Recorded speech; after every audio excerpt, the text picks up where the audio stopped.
We found a cave during our annual hiking trip.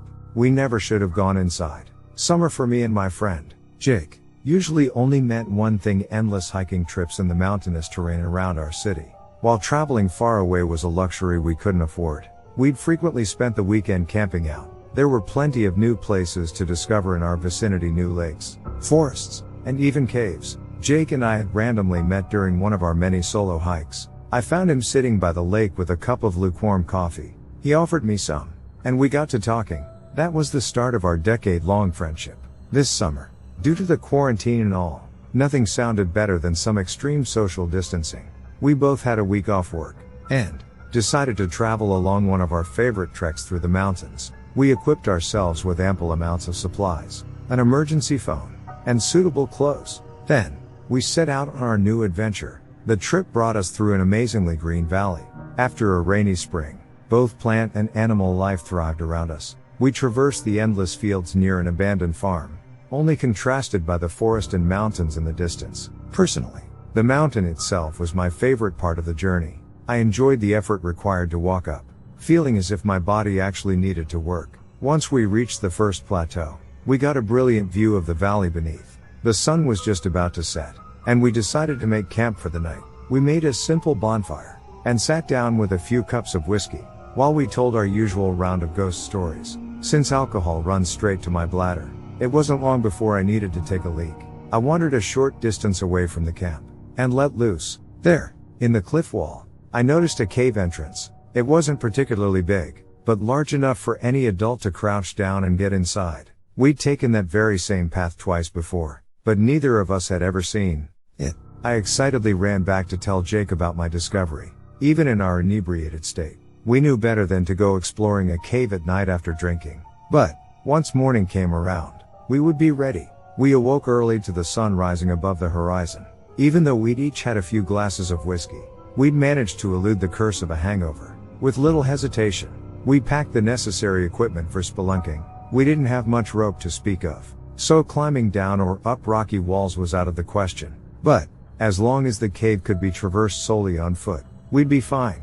Jake went first, holding on to the stronger flashlight, while I followed behind to mark our path at each intersection. Once we'd gotten past the first, narrow section, we reached a chamber where we could fully stand up. It was a massive boneyard, full of partially eroded limestone. I took a closer look, and found pale insects crawling around inside the tiny maze. "Hey, Jake, check these out," I yelled, my voice echoing through the cave. What the hell? We'd explored many caves together, but had never seen anything like it. Better leave them alone. Don't know if they're poisonous or whatever. Already in the first chamber, we'd made an interesting discovery. The cave was looking good. We made our way through the boneyard, only to be met by a narrow network of caves we had to crawl through. "I'll check if I can get through to the other side," Jake said. A few of them were just dead ends, while others were simply too narrow. After trying about 4 of the passages, we finally found one that led to another chamber. I marked our path, and we crawled further in. The room we entered was the biggest I'd ever seen.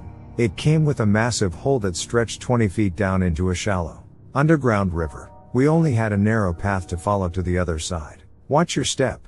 Let's try not to slide off the cliff," I said. Of course, without warning, Jake pretending to lose his grip. I instinctively reached out to grab him, only to be met with laughter. "Real funny. Keep going." We spent a couple of hours getting familiarized with the caves, making sure we could find our way back out. I'd marked it pretty accurately, and we theoretically had enough batteries to keep the flashlights going for 3 days straight. Still, we had a hike to continue, and when we realized the cave just kept going deeper into the mountain, we had to turn around. Just then, something echoed through the cave. It sounded like a wet growl coming from further ahead. Shivers were sent down my spine, and suddenly I realized just how cold it had gotten. "Yeah, we're definitely turning around," Jake said.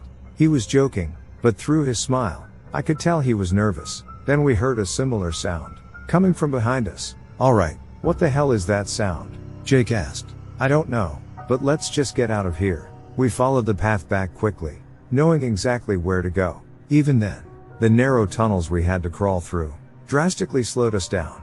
In the distance, we heard the broken growls and roars growing closer. "Hurry up," I told Jake as panic started to set in. "Wait, there's something on the other," he managed to say, before he suddenly started screaming. I followed him as quickly as I could. We'd made it back to the room with the large hole, but Jake was nowhere in sight. Jake. No response. I laid down and peeked over the cliff edge. Jake wasn't there, but I got a glimpse of one of the creatures that had growled. It was a pale, hairless thing that looked like a large, slender dog. It had no eyes, but its mouth extended abnormally far back towards its throat. Its whole face was rather thin, perfectly fitted to dig small creatures out of the cave walls. I called out for my friend once again, but he was simply gone. If the creatures had pulled him down, there was a good chance he died in the fall. Unfortunately, that theory was quickly put to rest as I heard him screaming from the head of the river. He'd been taken down, but that hadn't killed him. I saw streaks of blood mixed in the clear waters. I pulled out the little bit of rope we had, but there was no way I could get down to help him. Then, more of the dog-like creatures approached. I couldn't stay behind any longer. Instead, I decided to flee the cave, grab the phone and call for help. It took me 20 minutes just to get out, but luckily none of the creatures took chase. Once out, I called for rescue, which would arrive by helicopter. The 30 minutes it took for them to arrive were the longest in my entire life. I wanted to go back and help Jake, but I knew they needed me there to guide them. As soon as they arrived, I brought them into the first chamber. To all of our surprises, the cave just ended there. The narrow tunnel we'd crawled through earlier had simply vanished. There were a few drops of blood from where I'd crawled through, but that was about it. Of course, I showed them proof that Jake had been with me, but that didn't exactly help us find him. It has been a month since he vanished. I've since tried to find the cave again, but even the main entrance has been erased from existence. Whatever happened inside that cave will remain a mystery till the end of time.